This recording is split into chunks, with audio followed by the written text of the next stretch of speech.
We're jumping straight into the Mazda Atenza Group 4 car for this track guide around the Nurburgring GP track, one of my favorite tracks in Gran Turismo 7.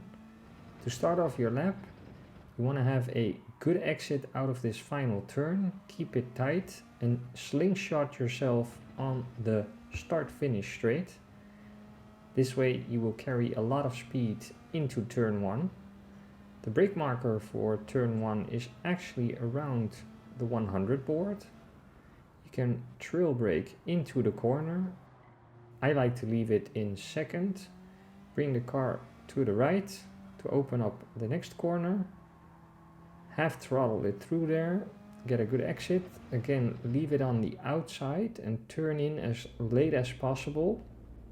That way you will open up for the next right-hander.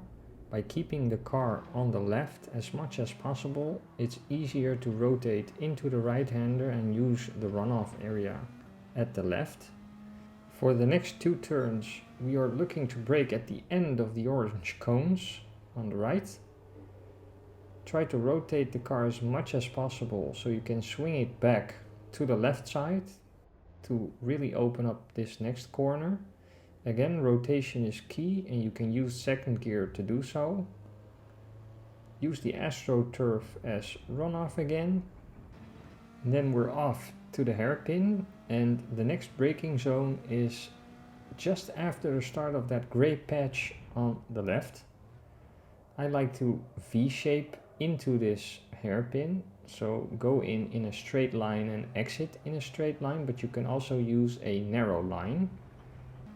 The better your exit is, then of course the more speed you will carry onto this section, which is all full power in a Group 4 car. As you can see, it's easy flat. And then we're approaching the next braking zone, which is around the 100 board. So for this corner, we're really aiming for this curbstone on the left. That way we can also swing back to the left-hand side of the track to open up the next right-hander.